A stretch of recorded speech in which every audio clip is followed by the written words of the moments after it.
Welcome back to Effective Teleconversions Unlocked.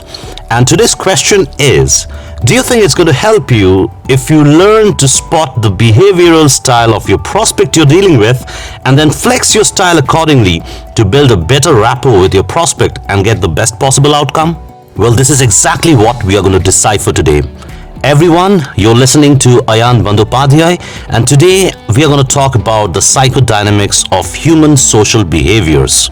In case you were not able to watch our last episode, my recommendation is that go back and watch it. It's a good idea to subscribe to this channel.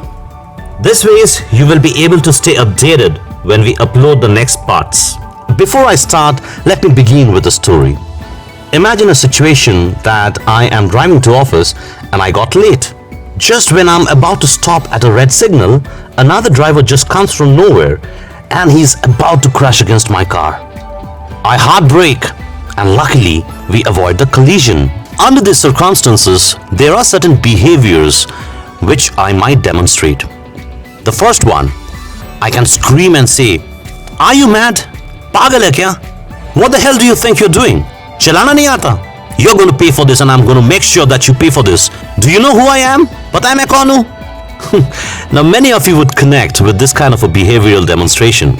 Now, if I have to plot a graph on the x and the y axis of my behavior, then at any given point of time, I can either choose to be friendly or I can also choose to be unfriendly. So, on the x axis, let's take friendly at one extreme and unfriendly on the other extreme. Now, in the same situation, I have got another choice that I can make. I might choose to be either actively involved or I can also choose to be passively involved in the situation. So, on the y-axis, let me plot active at one of the extremes and passive on the other extreme. Now, in this given situation, all of you would agree with me that I demonstrated an unfriendly behavior. I also demonstrated my active presence in the situation. I took on the other driver head on. So which quadrant do you feel I am at? I am at the quadrant which says unfriendly and active. Clearly, with the choice of my words, I have shown dominance. I've shown my power.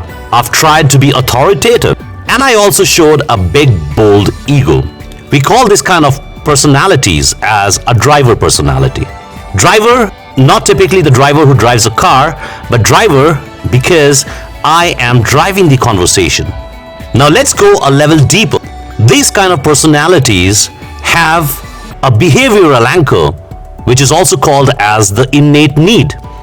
So what do you think could be my innate need?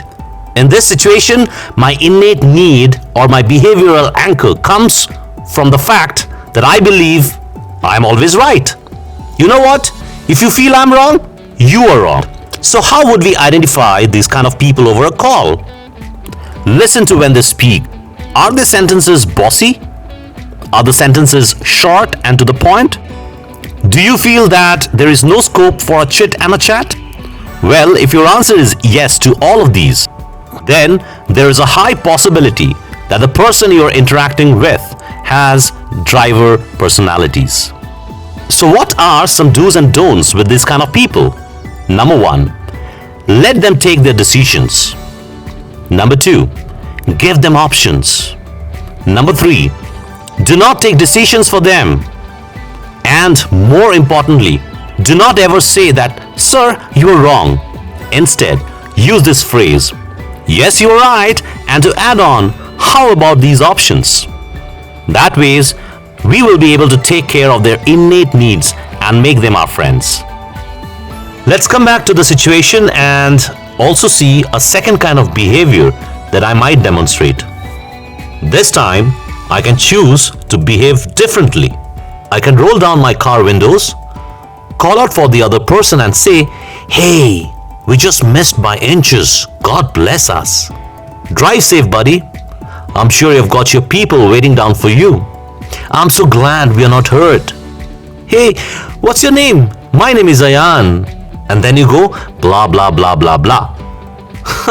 Let's come back to our X and Y graph. What do you think? Which quadrant do I fall in now? You're right. I fall under friendly and active. Friendly because I show concern. I express my feelings and I love to talk. Active because I still choose to involve myself directly with the other person. What do you think my behavioral anchor or my innate need is this time?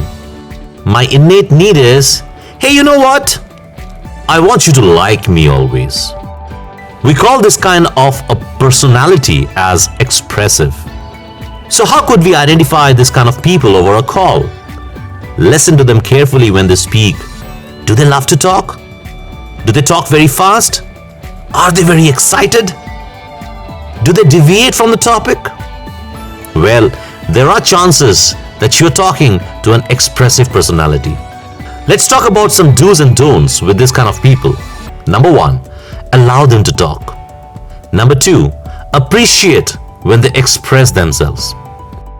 Number 3, don't cut them in between. Number 4, don't show them that you dislike their thoughts. Instead, use this phrase, I like the way you express straight. Could you tell me more? That ways, you will connect with them and build your rapport. Let's come back to a third behavior that I can again demonstrate. So this time, I do not roll down the car windows. Do not call out on the other person. Instead, I close my eyes, take a deep breath, open my eyes, look up, and thank God. The signal turns green, I drive straight to the office, and this time, doubly cautious. Let's come back to our X and the Y axis. You would agree with me that this time we fall on the quadrant which says friendly and passive. Friendly because I don't confront. I don't make a fuss about the situation. Passive because I don't involve myself with the other person at all. So what kind of behavior do I show? Well, I ignore the situation. I accept the situation. And at the same time, I'm also amiable. So what's my behavioral anchor or my innate need this time? Hey, I'm warm and friendly, and I just need your assurance when the problem arises. Just accept me the way I am. We call this kind of a personality as an amiable personality. So how could we identify this kind of a person over a call? Watch out for things like, do they speak slowly? Do they avoid the fuss? And if at all there is some problem, they are cautious to speak up? So now let's understand what are some do's and don'ts with this kind of people. Number 1, help them speak up. Ask them open-ended questions so that they can express themselves. Help them decide. Do not give them much options as they will often get confused. Do not reject their ideas. Instead, include and help them build on that. Last but not the least, there is a fourth kind of behavior that I can demonstrate. This time too, I do not roll down my windows. I do not call on the other person. Instead, wait for the signal. The moment it turns green, I cross the road, go to the other side, stop my car, get down, look for that nearest cop and file a complaint. I can say this driver is crazy. He doesn't abide with the traffic rules. See, I got his number. Challan him immediately. Which quadrant do you think I fall into now? Well, I'm certainly not friendly. So I'm unfriendly. And again, since I do not confront the other person directly, I fall into the zone of passive. What kind of behavior do I show? I analyze the situation. I look at compliance. I look at what is right and what is wrong. So what's my innate need or my behavioral anchor this time? Well, my innate need is to do things right. We call this kind of personalities as analytical. So how could we identify this kind of people? Watch out for things like, does he talk data and numbers in short with precision? Does he ask a lot of questions?